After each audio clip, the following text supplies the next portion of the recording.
Your name? Dave. Dave. Oh. Well, there we go. We've got Dave driving today. You want to say hello, Dave, on the camera? Is that all right? That's fine. Hey, David speaking. How are you? Right.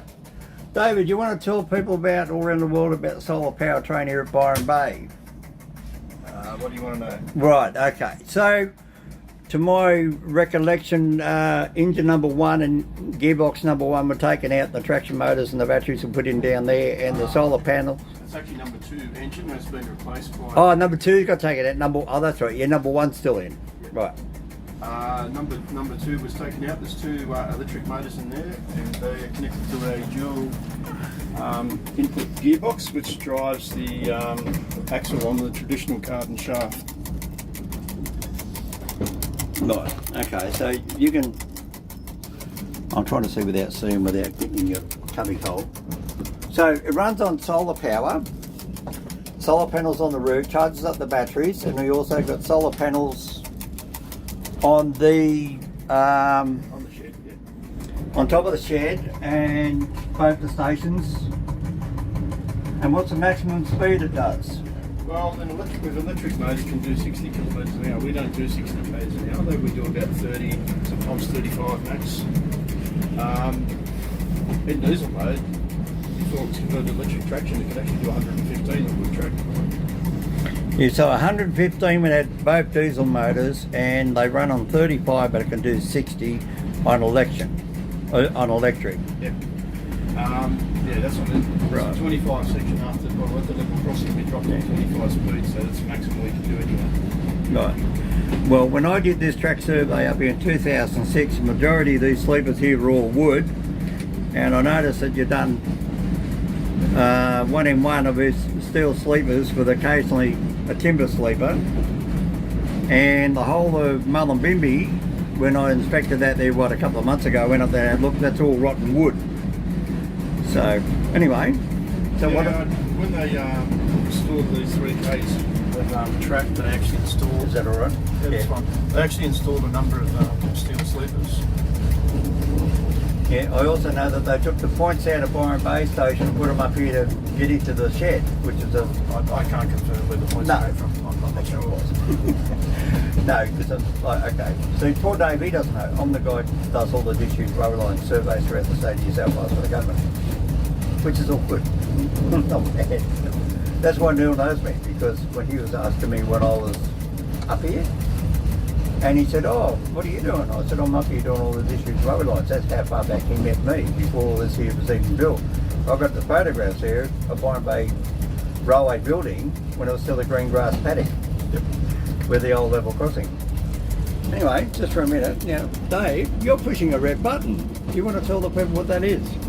That's a vigilance control, so if I don't press that for 30 seconds, there'll be a light come on. 5 seconds after the light comes on, there's a buzzer comes on. If I don't respond to the buzzer, the brakes automatically come on. So it's actually called vigilance control. Right, so just for the noise of the train, so people can hear, I don't know if you can hear Dave on the audio, it's a vigilance control button, and if he, like now the yellow light come on, Now, if he doesn't push the red one, if I don't respond to that buzzer, the brakes will come on. that's right. And So that cycles every 30 seconds. every 30 seconds. So that's a safety dead man switch, you might say, but electric style. It's an electric dead man switch, you might say. I've also got the dead man pedal here.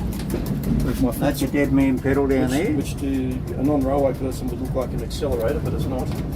It's not. So what happens, see, if Dave has a heart attack and falls off the chair, his foot comes up there, and then it kills everything, and then the brakes come on, correct? It certainly do. Yeah. So I'm not going to take my foot off now because the brakes will come on. That's right. But this is also, if I want to give my Right. foot a rest, I can hold that handle down Right. and let take my foot off. So now, see, so he can take his foot off because he's holding down the brake handle. Right. Would you believe I actually drove this train 45 years ago? Whereabouts? Richmond and Newcastle. And the other end was at Richmond. And my father used to drive it. Okay. What's that, mate? There he is. Oop. Oh yeah, but anyway.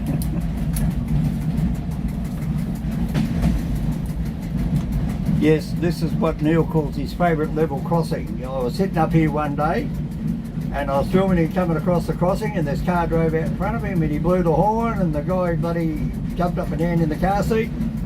Well, over all the level crossings I drive across, this is the worst one. Yep.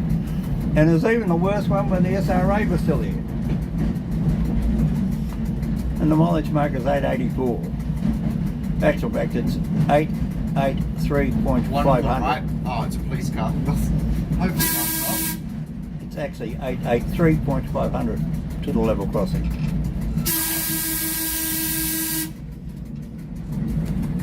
And look, even the police car had to stop. Train has right away over everybody. And there's the frog.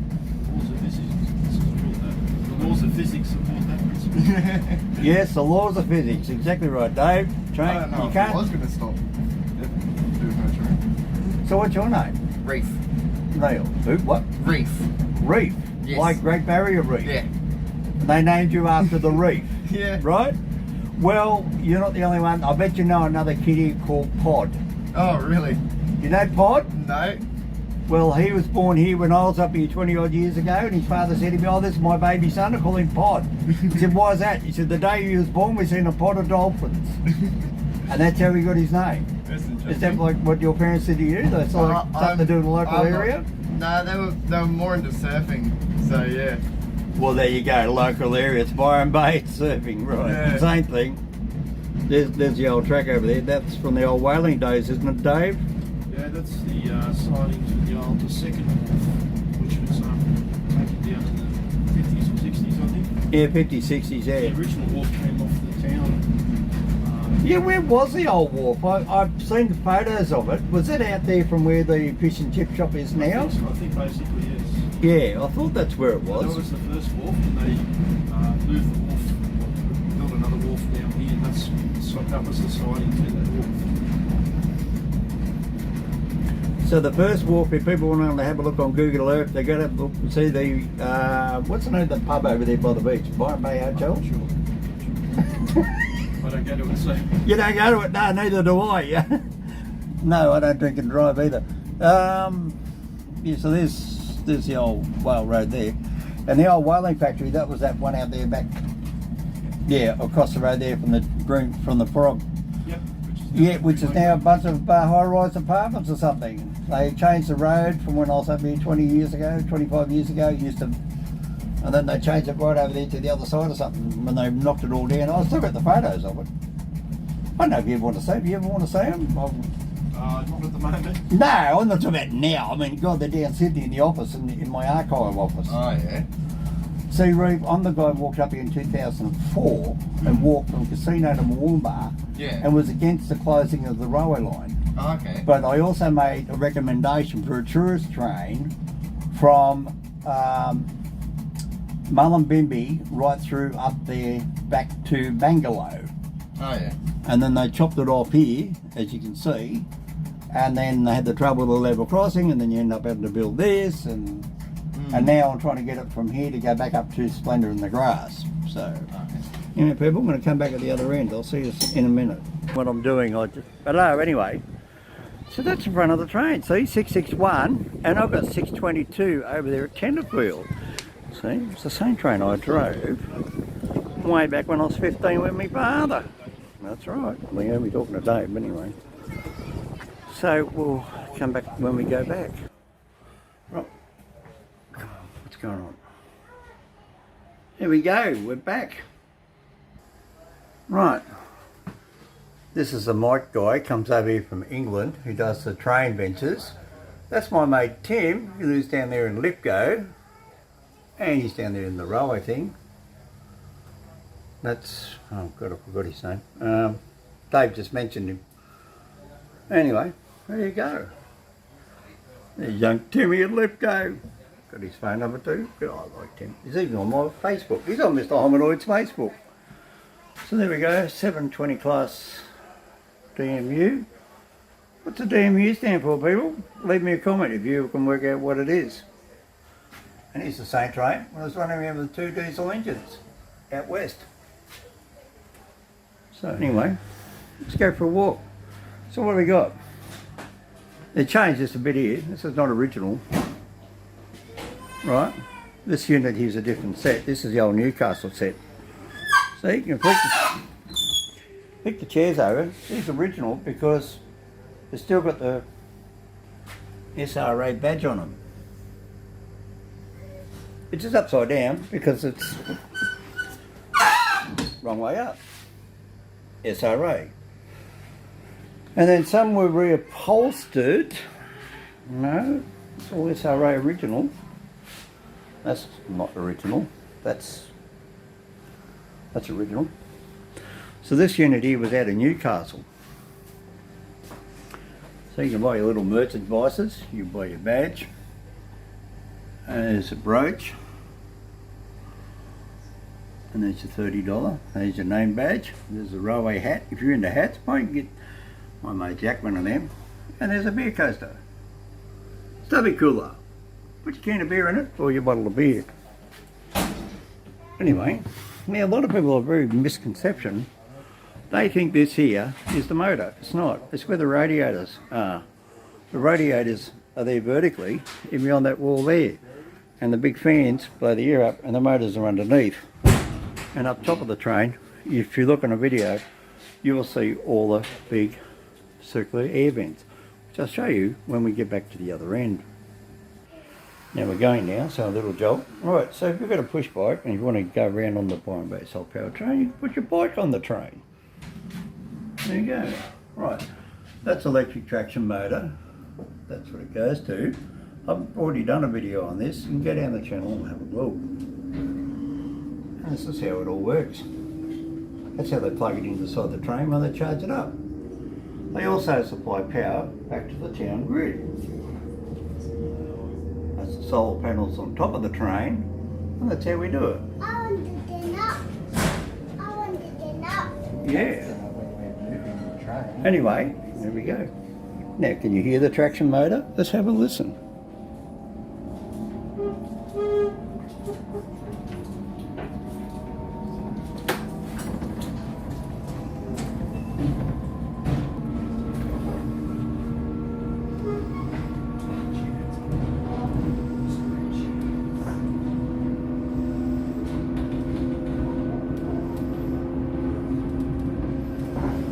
Alright, we'll go walk up the other end. So you can still walk through. This is the old Richmond service. This is the one I used to be at Richmond. This is definitely the one I used to drive up there with my father. Some of the seats have been reupholstered.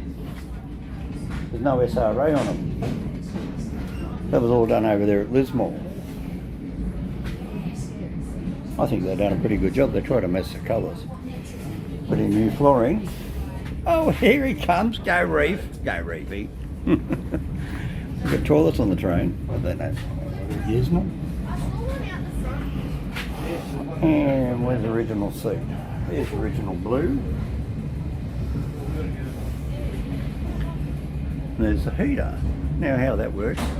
Heats up there, that runs up there on gas, goes up there, and up in the front of the train is a gas bottle. Right, so here, the train has actually got awards from Newcastle. Can't really see, but I've already done it on the other video. It's an engineering award. Anyway, let's sit up.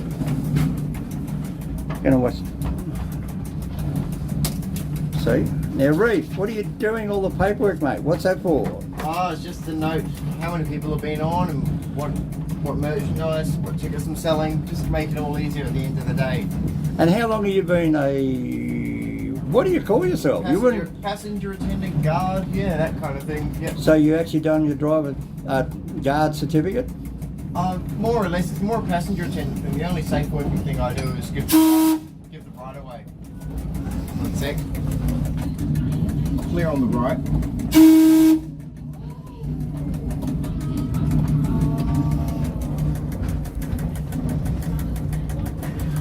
Now, it's not a political question. What would your opinion be if they extended this back up to where the Brass Festival was? You'd have to ask him outside of work.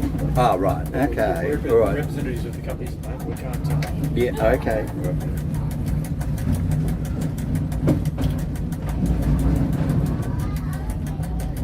How long did it take them to do all the tracks up, you reckon, from... Oh, no, you weren't here, were you? Hey? No, I've only been driving for 2 years. I wasn't here when this line was reopened. Oh, right. Oh, okay. Well, I got a good photo of the old original bridge up here with me standing up here with me foot on the middle of it. The old timber deck bridge. That was a lot of fun back in them days.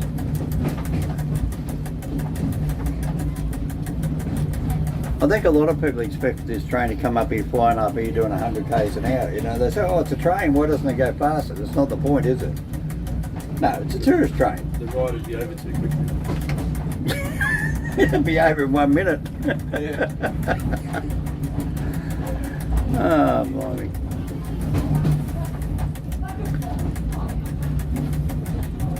So what's that ticker noise, Dave? That's the Hasler. That's the clock on the Hasler. So what's a Hasler? It's a data recording device. Behind that clock face is actually a tape that records Oh, in there. records speed and In there, right. a few other values such as brake, tire pressure, and a few other things. And there's also a clock. So periodically there's a time and date stamped onto the tape. So it's an irrefutable log of what's been going on. What's all this stuff over here? What's that? That's all related to the electric traction side of things. Right. So at least this, like this unit's different. The other one, at least here, you know, that thing's sticking out in the middle and I couldn't see a thing. So that's our speed down here.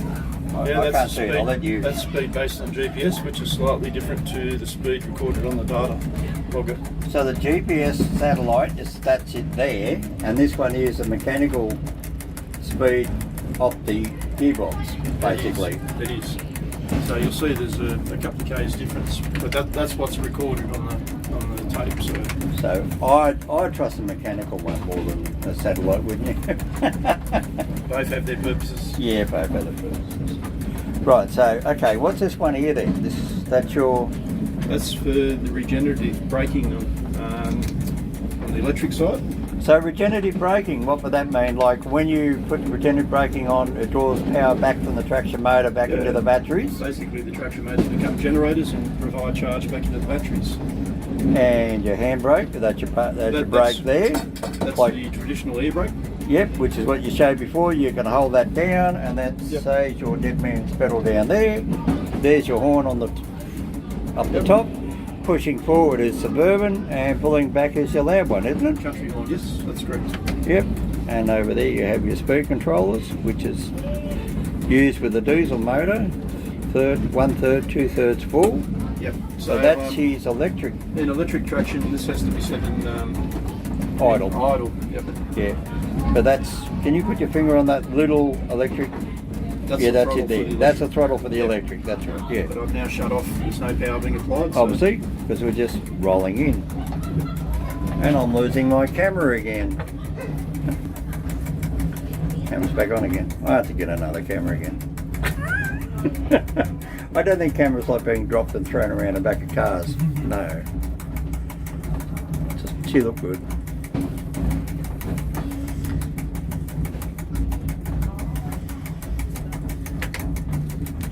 So you're the lucky one that gets out there and pulls the points lever for Dave if he's going home? What was that, sorry? You are the lucky one to pull the points lever. No, only safe working thing I do is give the right away. Oh, yeah. Well, that's what I used to do. I used to do that safe working. Yeah. I actually worked in Strathfield signal box in Sydney at one stage in the old fashioned days when we used to pull those big levers. Oh, yeah. Yeah, it was about 60 levers we used to have. We used to have to, it was like a big jigsaw puzzle. Yeah. If you pull the wrong lever, you throw it up in the driver's face and you soon get a mouthful from the driver. Why'd you slam the bloody signal in my face for, mate? No, I'm bloody on the freight train, you know, so many carriages long, you know. It's a lot of fun. Well, thank you, gentlemen. I'll leave you do your job. Thanks, Dave. Dave's going to give a little wave. Come on, Dave. See you later. See you later. Anyway, people, quick ride. See you later.